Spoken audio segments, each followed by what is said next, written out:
자원하셔서 같이 동참해 주시면 더 큰 은혜가 될 줄로 믿습니다. 우리가 그 삶 가운데 참을인자 세계면 살인도 면한다라는 말이 있죠. 결국 이제 인내하는 것에 대해서 지금 말씀하고 있습니다. 인내는 사실 저절로 만들어지는 것이 아니죠. 때로는 우리가 흔히 말하는 대로 산전수전, 공중전 다 거쳐서 이런 것들을 통해서 우리의 인격이 형성되면서 참는 것이 무엇인지를 배우기 시작하는 것이죠. 사실 사람이 처음에 이 고난과 역경이 오면 참기보다는 본능적으로 반응하는 것이 무엇입니까? 밀어내고 싶은, 이 고난과 역경을 더 이상 내 품에 안고 싶지 않고 생각하고 싶지조차도 않은 것이 바로 우리의 인생 가운데 닥쳐오는 이 고난과 역경, 환난이 아니겠습니까? 근데 사실 이런 고난과 역경과 환난이 왔을 때 우리가 이것을 어떻게 받아내느냐, 이것은 그 사람의 인격과 그 사람의 근본됨이 어디에 있는가에 따라서 이 달라지는 것을 우리가 보죠. 인격이 좀 더 성숙된 사람은 좀 참을 수 있는 이런 것들이 약간 이 용량이 넓기 때문에 좀 더 많은 시간을 채울 수 있지만 결국은 무엇입니까? 끝까지 갈 수는 없다는 것이죠. 결국 내 안에 이 고난과 역경이 오면 그 분노가 치밀어 오르고 자꾸 이렇게 하나님을 대상으로 해서도 그렇고 사람을 대상으로 삼을 때도 그 사람이 왜 그랬을까라고 처음에 생각하지만 나중에 시간이 가면 그 인간이 왜 그랬을까 이렇게 이제 생각이 되면서부터 더 깊은, 더 아주 험악한 이런 생각과 언어들이 나도 모르게 내 입술을 통해서 흘러나오는 것들을 우리가 보게 되는 것이죠. 근데 사실은 이 고난과 역경은 우리에게 모두가 다 해로운 것은 아니라는 것입니다. 고난과 역경을 통해서 때로는 우리가 더 인격적으로 다듬어지면서 나의 단점과 나의 연약함이 적나라하게 드러나는 이 모습을 통해서 주님 앞에 나아갈 수 있는 기회가 되는 것이고 또 시간이 되는 줄로 믿습니다. 다윗 같은 경우는 사실 자기 가정 가운데서도 존중받지 못하던 아들 중에 하나가 아니겠습니까? 그러니까 이 사무엘이 그 이새의 집에 갔을 때 다윗은 그 대열에 끼지도 못했죠. 여호와 하나님께서 사람은 외모를 보고 취하지만 나는 그 심령 중심을 본다라고 말씀하시면서 사무엘을 통해서 너의 아들이 다냐라고 말할 때 들에서 지금 이 짐승의 떼를 보고 있는 아들이 하나가 있다. 그래서 온 것이 다윗이지 않습니까? 다윗이 기름 부음 받기 전에는 그래도 자기 양떼를 치면서 자기 나름대로 모든 주권을 스스로 이렇게 주장하고 이 곰과 사자의 발톱에서 양을 뺏어내는 이 기쁨, 그리고 하나님을 찬양하는 이런 즐거움 가운데 그가 살았습니다. 근데 이 기름 부음을 받고 나서 아버지의 이 심부름으로 전쟁터에 나가 있는 형제들에게 이제 이 아버지의 심부름으로 갔다가 아니 이 골리앗이라는 아주 귀골이 장대한 이 블레셋 장군이 나와가지고 자꾸 이스라엘 백성들을 얼마나 무시하는지 완전히 이건 멸시하는 정도가 되어버리니까 이 다윗의 마음 가운데 분노가 치밀어 오르는 것이죠. 그래서 나가서 물맷돌로 아무도 상대할 수 없었던 골리앗을 그냥 단숨에 쳐 죽이고 나서 유명세를 타죠. 이 사울왕 옆에서 이제 시중을 들다가 이 여인들이 이렇게 말을 합니다. 사울이 죽인 자는 천천히고 다윗이 죽인 자는 만만이다. 그러니까 이 말이 딱 처음에 꽂힐 땐 별거 아니었는데 가만히 사울이 생각해 보니까 야 요놈 그만뒀다가는 내 자리를 차지하는 것밖에 없겠구나 이런 생각이 들면서 다윗을 죽이려고 하죠. 이 다윗이 그때부터 이제 광야의 삶으로 도망가는 이 도망자의 신세가 되어버립니다. 시편 102편 6절로 7절 하면 다윗이 이 도망자의 신세가 있을 때 얼마나 고통스러운지 이렇게 말합니다. 나는 광야의 올빼미 같고 황폐한 곳에 부엉이 같이 되었사오며 내가 밤을 새우니 지붕 위에 외로운 참새 같으니. 여러분 말이 그렇지. 광야의 올빼미처럼, 그리고 이 황량한 곳에 이 부엉이 같이, 이것은 무엇인가? 외로움을 말하고 있는 것이죠. 그리고 지붕 위에 홀로 있는 참새와 같다. 한 무리 속에 들어가지 못하고 떨어져 있는. 여러분 그래서 사람이 고난과 이 역경, 이 마음 가운데서 깊은 상처가 오면 스스로가 자꾸 이렇게 고립이 되어서 자기를 가두게 됩니다. 대화를 하지 않죠. 그러다 보니까 결국은 자기의 문제인데도 불구하고 그의 입술에서 나오는 고백은 아무도 나를 돌보지 않는다. 아무도 나를 사랑하지 않는다. 나는 외롭다. 누구도 내 마음을 알아주는 사람이 없다. 이런 이야기들이 나오면서 궁극적으로는 하나님조차도 나를 사랑하지 않는다라고 말하고 있죠. 어떻게 옥계 쪽에 이 화재를 불러 일으킨 그 60대의 그 남성이 뭐라고 말합니까? 아무도 자기를 돌보는 사람이 없고 자기에게 관심이 없어서 화가 나서 이 터치로 자기 집에 불을 질렀는데 그게 결국은 이 산불에 대해서 엄청난 이 불을 지금 일으켜낸 이 모습을 볼 수 있지 않습니까? 근데 마을 사람들이 한결같이 이야기하는 것이 그 사람이 사람들과 관계를 하지 않았다는 거예요. 밖에 나왔다가도 마을 사람을 보는 순간에 자기 집으로 말 한마디도 않고 달려 들어갔다는 것이죠. 그렇지만 그 마음과는 고립된 마음, 이 분노하는 마음, 이것이 결국 부출된 것이 무엇입니까? 자기 집에 불사질렀지만 결국은 엄청난 이 산불로 인해서 재해를 일으키는 이 결과를 가져오는 것을 우리가 볼 수 있는 것이죠. 고난은 사람을 외롭게 만듭니다. 고난은 사람을 슬프게 만드는 거예요. 근데 이때의 문제는 뭐냐? 내가 고난을 어떻게 바라보고 있는가? 어떤 관점에서 보고 이것을 어떻게 받아들인가에 따라서 결과가 엄청나게 달라지는 것을 우리가 볼 수 있게 되는 것이죠. 그런데 이 고난이라는 것은 사실 예고 없이 닥쳐오지 않습니까? 어제까지도 건강했는데 오늘 갑자기 내가 병원에 갔는데 암 진단을 받는다든가 뭐 이런 것들은 어떻게 보면 청천벽력과 같은 이 이야기라는 것이죠. 여러분 우리가 다 건강한 줄 알아요. 그래서 병원 안 가지 않습니까? 근데 어느 날 병원에 갔더니 내가 상상하지 못했던 이 중병이 발견되었다. 이럴 때는 우리가 어떻게 이것에 대처할 것인가? 근데 오늘 성경 본문에 보니까 야고보는 오래 참아야 된다. 이렇게 지금 말을 하고 있는 것이죠. 그러므로 형제들아 주께서 강림하실 때까지 길이 참으라. 보라 농부가 땅에서 나는 귀한 열매를 바라고 길이 참아 이른 비와 늦은 비를 기다린다. 이렇게 말씀하고 있죠. 그러므로 이것은 이 모든 문제 때문에 생기는 삶의 수많은 이 고난의 해결책으로 결론을 지금 말하고 있는 것이죠. 너희가 고난을 당하느냐? 그러면 인내하라는 거예요. 그러면 어떻게 이것을 우리가 인내할 수 있는가? 우리의 본능은 무엇입니까? 아까도 말씀드렸지만 받고 싶지 않은 거예요. 밀어내고 싶은 것이고 빨리 잊어버리고 싶은. 여러분 사실 이스라엘 백성들이 출애굽했다는 것은 놀라운 축복이지 않습니까? 상상할 수 없는 자기의 힘으로는 능력으로는 도저히 이룰 수 없는 참된 이 자유를 얻었습니다. 그럼에도 불구하고 이 광야의 삶 가운데 있을 때 왜 그들이 불만과 불평이 쏟아지고 있는가? 끊임없이 되었는가? 제가 이 선교사님들을 보니까요, 이 한국에 들어오면 사실은 선교지보다는 훨씬 모든 여건이 낫지 않습니까? 문화, 환경, 음식 모든 것들이 다 나았습니다. 근데 한 달쯤 지나고 나면 이분들이 하는 이야기가 거의 선교사들이 뭐라고 말하면 나 빨리 선교지로 가고 싶다. 그래서 처음에는 제가 이 선교를 하면서도 그 이해가 되지 않았어요. 왜냐하면 제가 선교지에 가볼 땐 말로 표현을 썼거든요. 지금은 필리핀이 좋아졌지만요. 옛날에는 필리핀 단기 선교를 가면요. 화장실에 가면 이게 막 얼마나 이 바퀴벌레가 큰지요. 우리나라 매미 같아요. 얼마나 큰지. 그래갖고 처음에 이 단기소에서 이 선교 여행을 가신 분들이 화장실에 갔다 펄떡펄떡 뛰어나와가지고 막 침대가 다 부서지고 그랬거든요. 예. 그런데도 불구하고 오래 가지 못하고 그곳이 좋다는 거예요. 왜 그런가 물어봤더니 그런 집이라도 자기가 그곳에 갔을 때 안정감이 있고 행복을 느끼고 사명자로서의 이 사명을 감당하는 이걸 느낀다는 거예요. 예. 그런데 이스라엘 백성들이 출애굽했고 이 자유를 얻었는데 왜 그들이 그렇게 기쁨과 만족을 못 느끼고 하나님 앞에 영광을 못 돌렸을까? 불편한 거예요. 왜냐하면 나그네 길이고 방랑자와 같은 삶을 사는 이 자체가 싫은 것이죠. 먹고 마시고 입고 이것도 불편하지만 구름 기둥이 옮길 때마다 옮겨지는 이것이 싫은 거예요. 정착하고 싶은데 이 사람은요 본능적으로 정착하고 싶은 마음을 갖는 거예요. 그러니까 집도 딱 정착된 이곳을 좋아하지 않습니까? 그것이 초가 상간이든 60평 아파트든 그것이 중요한 것이 아니죠. 내가 익숙한 것, 내가 안정감을 가질 수 있는 것, 내가 쉼을 얻을 수 있는 것 이것을 원하는 것이죠. 그런데 갑자기 이 고난이 닥쳐온다면 이 모든 것들이 산산조각이 나는 것이기 때문에 힘든 것이죠. 근데 고난은 피할 것이 아니라 참아야 된다라고 지금 말씀을 하고 있습니다.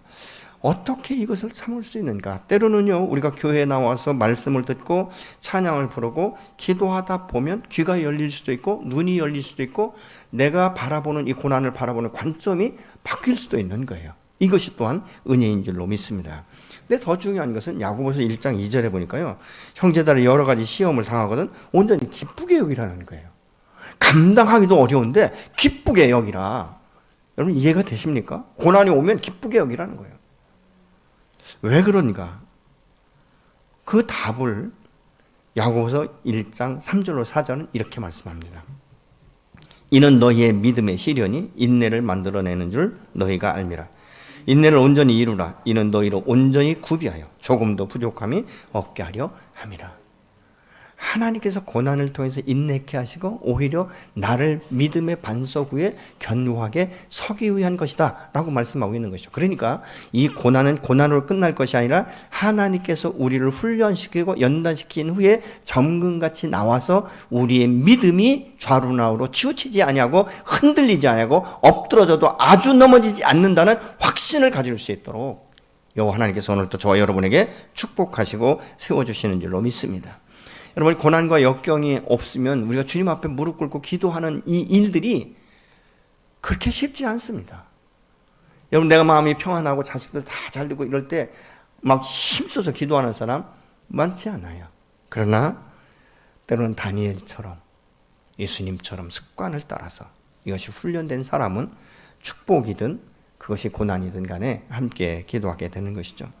고난 가운데 우리가 즐거워할 수 있는 것은 길이요 진리요 생명 되시는 예수 그리스도를 만날 수 있고 그 예수 그리스도가 나의 인생의 전체적인 주관자가 되셔서 오늘도 인도하시고 그 결말은 반드시 하나님의 영광을 나타내고 하나님의 살아계심과 전능하심을 내가 경험할 수 있도록 인도하신다는 이 소망, 이 확신, 이 믿음이 있기 때문에 그런 줄로 믿습니다.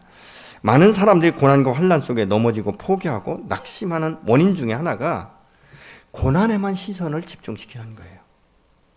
거기에 몰입하기 때문에 다른 길을 볼 수가 없는 것입니다. 그러나 그때 믿음의 사람은 눈을 들어 산을 보라고 말씀하시는 그 여호와의 음성을 듣고 주님을 바라보면서 그 주님 앞에 나아갈 때 주님께서 내게 새롭게 말씀하시는 것들을 우리가 경험하고 피할 길을 내시는 하나님을 경험하게 되는 줄로 믿으시기 바랍니다. 그래서 시편 119편 67절은 이렇게 말하고 있어요. 고난당하기 전에는 내가 그릇 행하였더니 이제는 주의 말씀을 지키나이다. 고난당하기 전에는 이 하나님의 말씀을 내 삶 가운데 어떻게 적용할지 몰랐는데 고난을 당하고 나니까 이제 바르게 이 주의 말씀 앞에 설 수 있다라고 말하고 있습니다. 여러분 고난이 오면 우리가 하나님 앞에 나가 적극적으로 기도하고 이 고통의 과정을 내 힘으로가 아닌 성령의 도우심으로 나 홀로가 아닌 임마누엘이 나와 함께 동행하시는 여호와 하나님 앞에 내 삶을 의탁하고 나갈 때 반드시 하나님의 승리의 길을 인도하게 하시고 감당케 하시는 줄로 믿으시기 바랍니다. 오늘 본문 7절로 11절에 보면요 짧은 구절인데 6번의 참으라 인내하라 이렇게 말씀하는 것을 우리가 볼 수 있는데 첫 번째 이 단어는요 원어상으로 단어가 좀 다릅니다. 마크로시메오라는 말인데 주로 이 말씀은 인간관계를 통해서 생기는 어려움 이것을 길이 참으라 이렇게 말씀하고 있습니다. 우리가 살면서 여러 가지 고난은 있지만 사실 여러분 이 환경적인 고난은 이겨나갈 수 있어요. 그래도 극복할 수 있습니다. 그런데 인간관계에서 오는 이 고난, 이 묶임이라는 것은요 정말 힘듭니다. 예를 들어 가족 가운데 이 인간관계에 어려움이 오면요 얼굴 보고 싶지 않잖아요. 외적인 사람들은요 내가 만나고 싶으면 만나고 안 만나고 싶으면 몇 달이라도 안 만나도 돼요. 근데 가족은 날마다 봐야 되잖아요. 보기 싫든 보기 좋든. 근데 이게 부모와 자녀 간에 이런 갈등 관계가 오면요 부모가 어떻게 생각하는지 아십니까? 참 없는 게 낫겠다 이런 생각을 하게 되는 것이죠. 꼴도 보기 싫다 이런 말씀하신 분도 계시고 아마 들으신 분들도 계실 거예요. 또 자녀들은 어떻게 이해하는지 아십니까? 수많은 부모 가운데 나는 어떻게 이런 부모를 만나가지고 한 번도 나를 존중해 주지 않고 나를 비인격적으로 대하고 마치 짐승의 우리에 있는 것처럼 전부 다 말하는 것이나 듣는 모든 것들이 거슬리는 이런 언어, 이런 단어들을 듣고 성장한 거에 대해서 그래서 차라리 어떤 경우에는요 아주 이 자녀들이 마음 가운데 깊은 상처를 받으면 차라리 빨리 죽었으면 좋겠다 이런 생각까지도 하게 된다는 것이죠. 이 말로 표현할 수 없는 이 갈등 또 이런 문제는 또 교회 공동체 안에서도 있을 거라는 거죠. 저 사람만 없으면 이런 생각들을 우리가 할 수 있다는 것입니다. 그런데 이것을 우리가 어떻게 참을 수 있는가? 이런 부분들을 우리가 생각해 볼 수 있는 것이죠. 또 한 가지 단어는 휘포모네라는 말인데 견고히 서다, 인내 이런 의미로 사용되는데요. 환경이나 상황으로 인해서 생기는 아픔 속에 인내하는 것을 지금 말하고 있는 것이죠. 병이나 이 가난한 것, 배고픔과 같은 상황에서 인내하는 것을 의미하고 있습니다. 우리가 신앙생활 속에서 인내라는 이것은 굉장히 다양한 방면으로 올 수 있죠. 때는 우리가 복음을 전하다가 어려움을 당할 때 인내해야 되는 것이고, 이 핍박을 견뎌야 되는 것이고, 또 주변 사람들의 허물과 죄 때문에 내가 고통을 당할 수도 있다는 것이죠. 또 뿐만 아니라 때로는 내 자신의 허물과 이 부족함으로 인해서 스스로를 이렇게 채찍질하는 경우가 있지 않습니까? 나는 왜 이렇게 바보 같은지 몰라, 등신 같은지 몰라, 나는 아무것도 할 수 없어, 뭐 이런 분들도 있다는 것이죠. 제가 과거에 이 직장에 다닐 때 보니까요, 어떤 그 친구 하나가, 형제 하나가 말이죠, 뭔가 했다가 그 위에 그 분한테 이제 탁 꾸중을 들으니까 막 자기 머리를 때리더라고요, 손으로. 내 머리는 왜 이런지 모르겠다, 뭐 강형 돌대가리 같아, 막 이러더라고요. 여러분, 돌대가리 아무도 없어요, 그죠? 하나님께서 그 머리에 지혜를 주시고 지식을 주시고 모든 것을 깨닫게 하시고, 어떠면 어떤 부분에서는 그 한 면이 막혀 있을 뿐이지 그거 하나 때문에 내가 돌대가리가 될 수는 없는 것 아니겠습니까? 여러분, 인내라는 것은 결코 쉬운 것은 아닙니다. 그러나 인내는 인간의 힘으로 능으로 할 수 없기 때문에 여호와의 신으로, 성령의 도우심으로 말미암아 넉넉히 이기게 되는 줄로 믿습니다. 사람들이 어려움을 당하면요, 거기에 완전히 이렇게 몰입이 되어버려요. 그래서 이것이 몰입의 시간이 지나다 보면 함몰되어 버린다는 거예요. 그냥 거기에 갇혀버리는 거예요. 근데 그때 내가 여호와 하나님을 바라볼 때 몰입이 아니라 오히려 다니엘을 사자굴에서 보존시키시고 건지셨던 여호와 하나님의 손길이 오늘날도 저와 여러분 안에 동일하게 역사하시는 줄로 믿으시기 바랍니다. 고린도서 10장 13절에 보면 여호와 하나님께서는 우리에게 시험과 고난이 올 때 당할 만큼, 감당할 만큼이라고 말씀하고 있습니다. 사람이 감당할 시험 밖에는 너희가 당한 것이 없나니 오직 하나님은 미쁘사 너희가 감당치 못할 시험 당함을 허락지 아니하시고 시험 당할 즈음에 또한 피할 길을 내사 너희로 능히 감당하게 하시나니라. 아멘. 우리 하나님은 저와 여러분 안에 동일하게 이 말씀처럼 오늘 또 행하시는 줄로 믿으시기 바랍니다. 그러니까 7절에 보니까 주의 강림하시기까지 이 말씀과 또 이 농부가 씨를 뿌리고 이른 비와 늦은 비가 내릴 때까지라는 이 헤우스라는 이 단어는 이 농작물이 필요한 이 비를 내리는데 이른 비와 늦은 비를 나누었는데, 이른 비는 11월경, 그러니까 파종하고 나서 얼마 안 돼서 비가 내려야 된다는 것이죠. 그래야 이 씨앗에 물이 먹게 되는 것이고 때가 되면 거기서 싹이 나게 되는 것이죠. 그럼 늦은 비는 언제인가? 수확기가 가까울 때 3, 4월을 의미하고 있습니다. 그러니까 농부가 씨를 심고 금방 내 열매를 따려고 하는 사람은 아무도 없는 것이죠. 근데 그 기다림이라는 건 때로 지루하죠. 비가 오지 않고 가물을 때는 엄청나게 이 많은 이 시간들을 기다리고 애타는 것을 우리가 볼 수 있게 되는 것이죠. 그러니까 농부는 항상 애타지만 무엇을 바라봅니까? 반드시 비는 올 것이다라는 이 기대감, 이것을 갖고 있지 않습니까? 또 주의 강림하실 때까지, 이것은 주님이 심판주로 오시는 그날이 아니라 이 이른 비와 늦은 비를 기다리는 사람처럼 그때 필요할 때 여호와 하나님께서 우리에게 나타나시는, 그래서 심판의 때까지 바라기보다는 이른 비와 늦은 비가 임할 때까지 오래 참고 견디라는 이런 뜻으로 우리가 이해를 하면 되는 것이죠. 그래서 우리가 인내할 수 있는 것입니다. 여러분, 현재 우리가 당하는 이 모든 고난은 반드시 지나가는 것들이에요.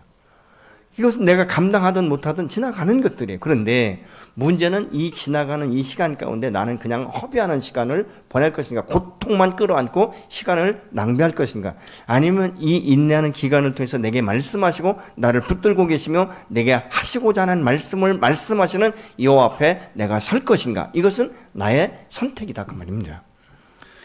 여러분, 우리가 이 고난이 오고 고통을 당할 때 고통에만 시선을 고정하지 말고 주님께로 방향을 돌려서 내 안에서 역사하시는 이 성령의 도우심을 바라고 기도할 때 반드시 끝이 올 줄로 믿습니다. 어떤 끝이 오느냐? 먼저 이야기했던 사람은 그냥 절망 가운데 허망한 끝을 보지만, 여러분, 믿음 안에 승리한 사람은 여호와 하나님의 살아계신 것 전능하심을 경험할 수 있는 귀한 시간이 되는 줄로 믿으시기 바랍니다. 여러분, 우리의 인생 가운데 어떤 상황이라 할지라도 반드시 끝이 오고 그 끝은 여호와 하나님 안에서 아름답게 이루어지는 줄로 믿으시기 바랍니다. 결국은 무엇인가? 모든 것의 결말은 여호와의 손에 달려있다는 것을 우리가 인정하는 것이죠. 우리에게 승리를 주시는 이 하나님은 모든 사건과 일을 하나님의 목적을 이루는 하나의 도구로 사용하시는 줄로 믿으시기 바랍니다. 11절 보레 인내하는 자를 우리가 복되다 하나니 너희가 욥의 인내를 들었고 주께서 주신 결말을 보았거니와 주는 가장 자비하시고 긍휼히 여기시는 이시라 이렇게 말씀하고 있어요. 욥은요 처음부터 끝까지 믿음으로 잘 인내한 사람은 아니에요. 그렇지 않습니까 여러분? 처음에 욥은 굉장히 대단한 믿음, 여호와를 신뢰하는 믿음을 가졌습니다. 그래서 욥기 2장 9절로 11절에 보면 온 몸에 막 이 종기가 나가지고 도저히 이걸 가려우니까 어떻게 견딜 수가 없어요. 재에 앉아서 질그릇 조각으로 이 몸을 막 긁기 시작하는 거예요. 여러분 말이 그렇지. 우리가 피부병에 걸려가지고 막 가려움 막 긁다 보면 피가 나고 막 딱지가지고 이러지 않습니까? 얼마나 고통스럽겠습니까? 그러니까 이 부인이 보다 안 됐으니까 하는 말이겠죠. 차라리 그럴 바엔 저주하고 죽어버려. 누구를? 하나님을 저주하고 죽으라는 거예요. 왜? 당신의 하나님이 살아계시다면 어떻게 당신이 이 고통을 버려둘 수 있겠는가? 그러니까 그 하나님, 당신이 아주 대단한 것처럼 믿는 하나님 차라리 저주하고 죽어버려라. 말이 그렇지 여러분. 부인이 격려하고 위로해줘야 되지 않겠습니까? 근데 이런 말을 들을 때 그 욥의 마음이 얼마나 외로웠을까? 얼마나 힘들었을까? 그런데 또 더 엎친 데 덮친다고 이 친구들이 와가지고 하나님 앞에 우리 같이 기도하자. 얼마나 네가 힘들겠냐 이래야 되는데 너 하나님 앞에 잘못한 거 없어? 자꾸 시비를 거는 것처럼 이야기하니까 욥이 처음에는 하나님 편에 서서 계속적으로 이야기를 하다가 나중에는 그 본래 이 속 마음이 드러나는 거죠. 그래 나도 알아. 하나님 앞에 원망하잖아. 하나님 나를 왜 모태에 조성하셨어요? 차라리 나를 출산할 때 그냥 생명을 거두시고 사산돼서 죽어서 나오게 하시지. 왜 내 인생을 이렇게 지금까지 풀어주셔서 이렇게 갑작스럽게 내가 고난과 고통 가운데 아무도 나의 이 고통, 이 아픔, 이 슬픔 이것을 격려하는 사람 하나도 없습니다. 이러면서 계속 이야기해요. 근데 욥기 38장에 보니까 그렇게 말하는 욥에게 여호와 하나님께서 찾아오십니다. 찾아오셔서 말씀하기 시작하는 거죠. 예를 들면 이거예요. 욥아, 너 그렇게 잘났니? 내가 너를 버린 것 같으냐? 내가 널 모태에 조성할 때 아무 계획도 없이 아무 생각도 없이 그냥 던져준 것처럼 생각하냐? 내가 너를 사산시키지 않고 생명을 줘서 여기까지 너를 부육하고 너를 인도하고 갑작스럽게 고난은 당했지만 야 그렇다고 해서 내가 그렇게 말할 수 있느냐? 근데 이 욥이 여호와 하나님과 대면해서 대화를 하다 보니까 너무너무 자기가 창피스러운 거예요. 그러니까 티끌 같은 내가 감히 사신 여호와를 하나 했습니다. 그러면서 이제 회개하지 않습니까? 그러면서 욥기 42장 5절 우리가 잘 아는 대로 이렇게 말씀하죠. 내가 과거에는 하나님을 귀로만 들었고 지식적으로만 알았는데 내가 여호와를 보았다. 눈으로 보았다. 경험되어졌다. 이렇게 말씀하고 있는 것이죠. 여러분 우리가 이 로마서 8장 18절에 보면 현재 고난은 장차 우리에게 나타날 영광과 족기 비교할 수 없다. 이렇게 말씀하고 있어요. 고난은 역경을 연단을 통해서 정같이 나와요. 그래서 과거 앞으로 나올 정말 하나님의 영광스러운 그 모습 가운데 족기 비교할 수 없는 것이다. 그러면서 고린도후서 4장 17절로 18절에서는 이렇게 말씀합니다. 우리가 잠시 받는 환난이 경한 것이 지극히 크고 영원한 영광에 충한 것을 우리에게 이루게 함이니 우리가 주목하는 것은 보이는 것이 아니요 보이지 않는 것이니 보이는 것은 잠깐이요 보이지 않는 것은 영원합니다. 아멘. 우리는 당장 눈앞에 있는 어떤 일이 일어날지 이건 아무도 몰라요.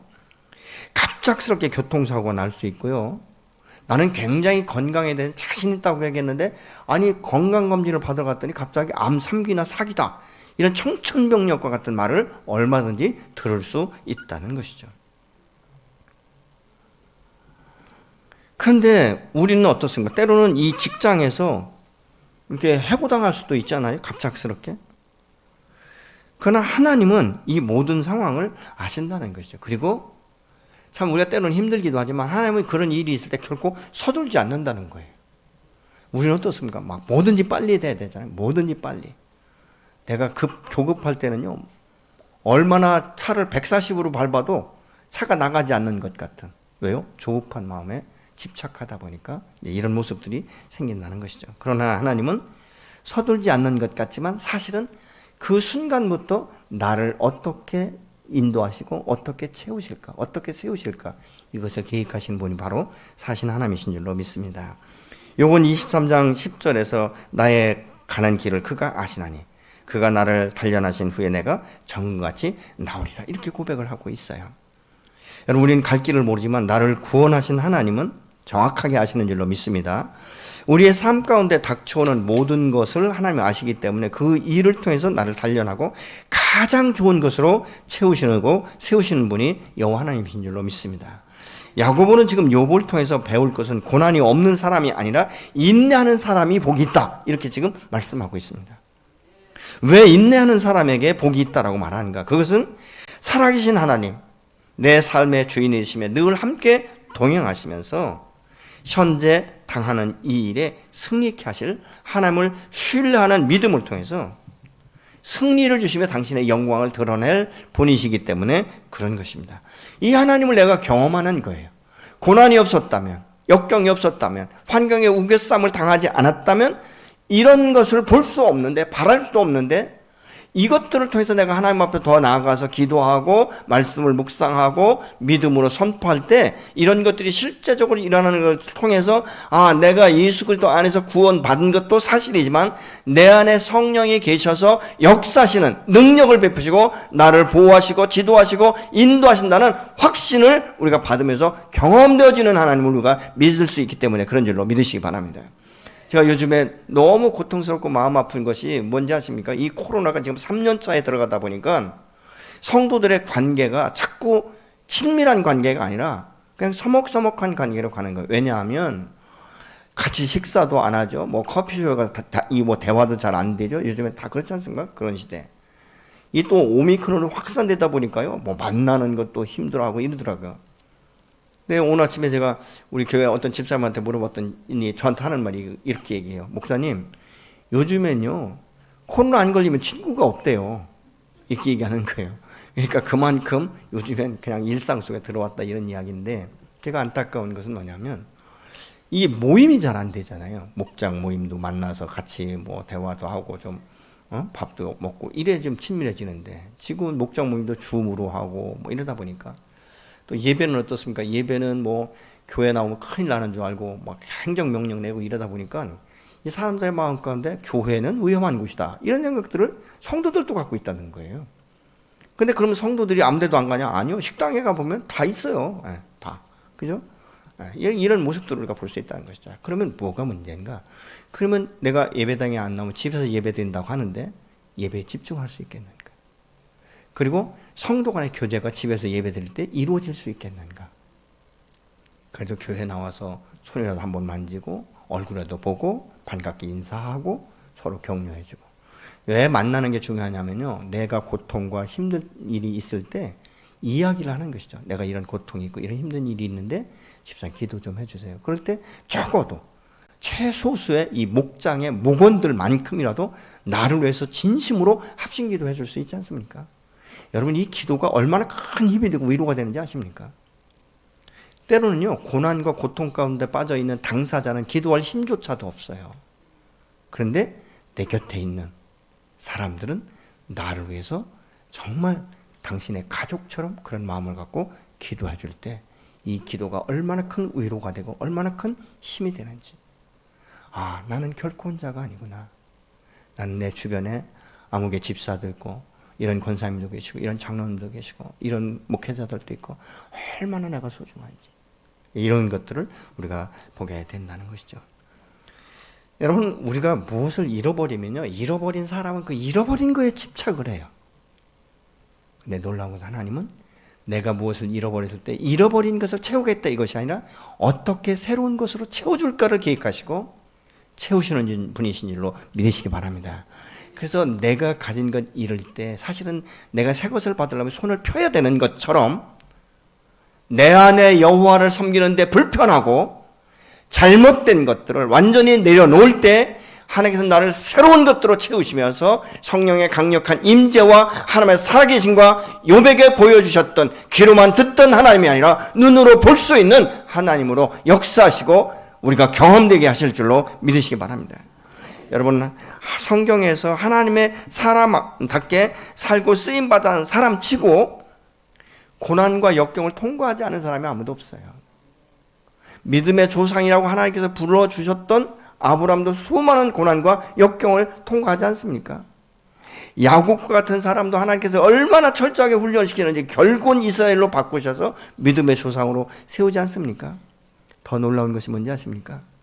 내가 고통 가운데 빠져서 하나님을 찾지 못하고 하나님 전 나가지 못할 때 그때는 어떻게 합니까? 하나님 먼저 찾아오셔서 우리의 마음의 문을 두드리시는 역사가 일어나는 줄로 믿으시기 바랍니다. 여러분, 성경에 이런 일들이 비일비재하게 많습니다. 우리가 잘 아는 대로 요한복음 5장에 베데스다의 연못가에 38년 된 환자가 있습니다. 그게 예수님이 직접 찾아가셨지 그 사람이 예수님을 찾은 것 아니지 않습니까? 근데 뭐라고 말합니까? 내가 낫고자 하느냐? 그때 뭐 내 주변에 사람이 없으면 이렇게 이야기를 해요. 그때 예수님께서 말씀하시잖아. 내 자리를 들고 일어나 걸어가라.